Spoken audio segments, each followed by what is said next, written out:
नमस्कार विद्यार्थियों, आज हम चर्चा करेंगे मैसूर राज्य के उत्थान और पतन की, विशेष संदर्भ में टीपू सुल्तान और अंग्रेज और चतुर्थ आंग्ल मैसूर युद्ध के बारे में।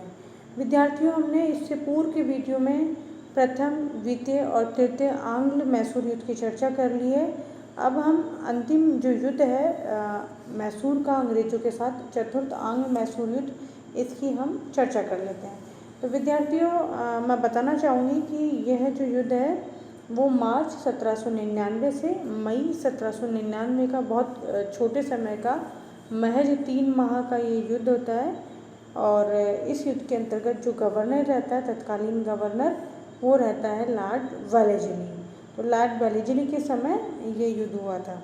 अब हम बात करते हैं इस युद्ध के प्रमुख कारणों की। तो विद्यार्थियों, मैं आपको बताना चाहूँगी, सबसे पहला कारण है अंग्रेजों की साम्राज्य विस्तार की नीति।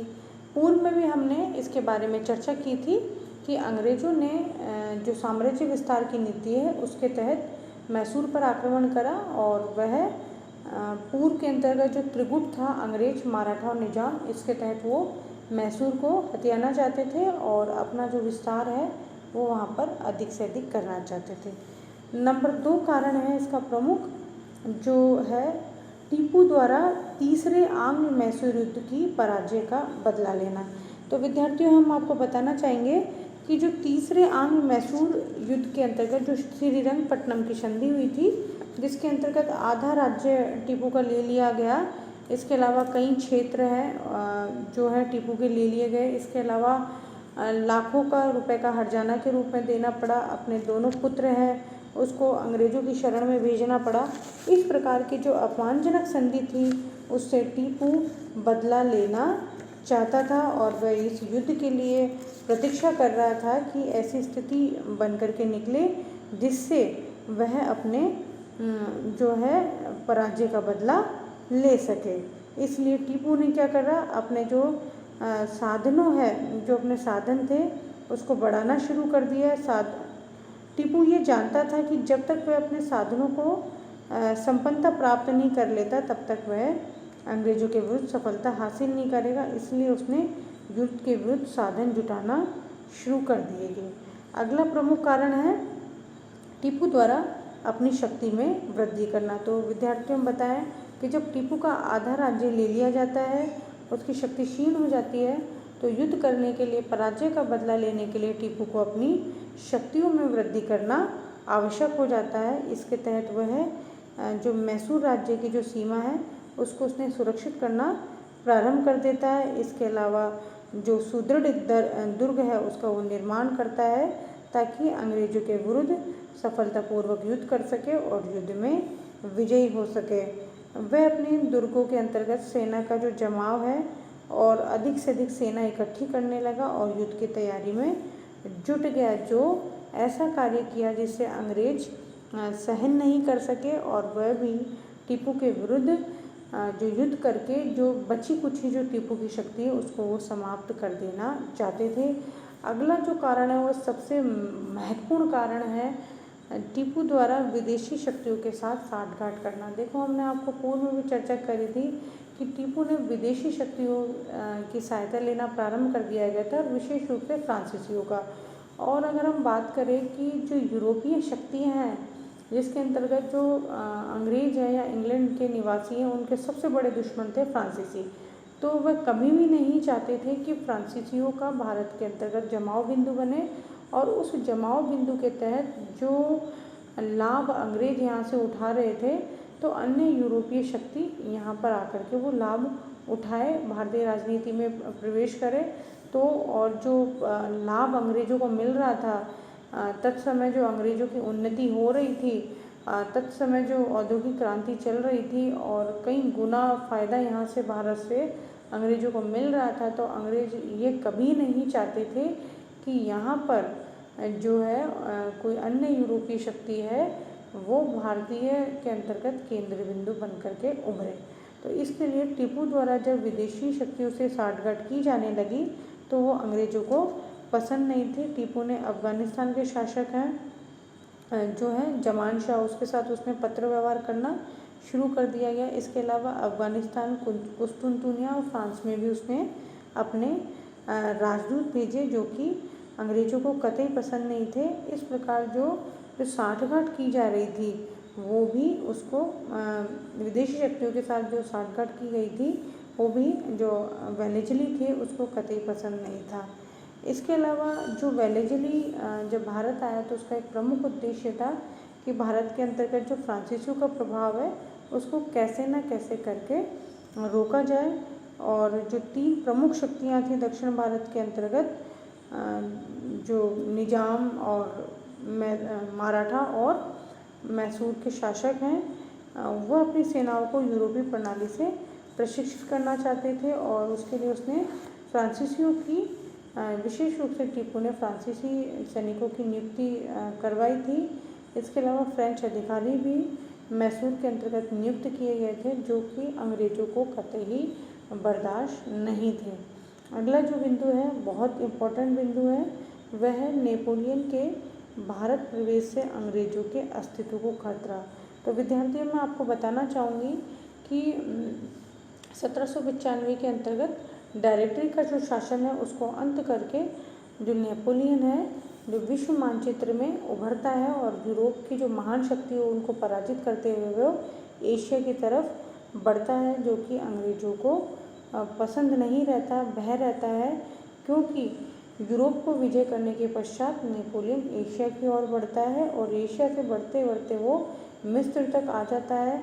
वेलेज़ली जानता है कि इस समय अगर टीपू की शक्ति समाप्त नहीं करी और टीपू और नेपोलियन के संबंध अच्छे हो गए तो अंग्रेजी जो अस्तित्व है उसको खतरा उत्पन्न हो जाएगा।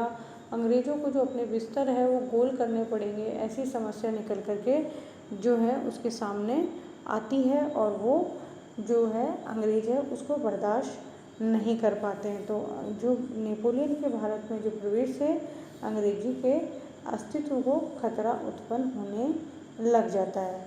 इसके अलावा जो टीपू है उसने अपने राज्य के अंतर्गत लगभग 100 फ्रांसीसियों को सम्मान देना प्रारंभ कर दिया गया और जिससे जो टीपू है वह फ्रांसीसियों के प्रति जो उसका प्रेम है वो बहुत अधिक दिखाई देने लगा, जो कि वेलेज़ली को पसंद नहीं था। अब हम युद्ध के अंतर्गत आगे बात करते हैं कि युद्ध के अंतर्गत क्या स्थिति हुई और जो है उसके क्या परिणाम निकले। देखिए, ये जो युद्ध है मार्च 1799 के आसपास प्रारंभ हो जाता है और इसमें 2 बड़े युद्ध लड़े जाते हैं, सीधा सर का युद्ध और मालवेली का युद्ध। ये मार्च और मई के आसपास ये युद्ध, दोनों युद्ध लड़े जाते हैं। अब हम बात कर लेते हैं कि युद्ध के अंतर्गत क्या स्थिति उत्पन्न हुई, कौन कौन से जो अंग्रेजी जो सेनानायक हैं उनकी महत्वपूर्ण भूमिका इसके अंतर्गत रही, उसकी भी अब हम चर्चा कर लेते हैं। तो युद्ध की घोषणा वेलेज़ली के द्वारा कर दी जाती है। इसके अलावा इसके अंतर्गत जो फिर से जो त्रिगुट है या मैसूर प्राप्त करने के जो इच्छुक क्षेत्र निजाम है वह भी अपनी सेना अंग्रेज़ों की सहायता के लिए भेज देता है और 11 फरवरी 1799 को टीपू के विरुद्ध एक सेना भेज दी जाती है जिसके अंतर्गत वेलेज़ली और उसका भाई आर्थर वेलेज़ली और एक अन्य सेनानायक हैरिस, उसको मैसूर रवाना किया जाता है। और इस प्रकार जो कंपनी है उसके द्वारा जो मार्च 1799 के अंतर्गत जो है सीधा सर का युद्ध और मई 1799 को मालवेली नामक जो स्थान है उस पर युद्ध किया जाता है और इन दोनों युद्धों के अंतर्गत टीपू सुल्तान की पराजय हो जाती है।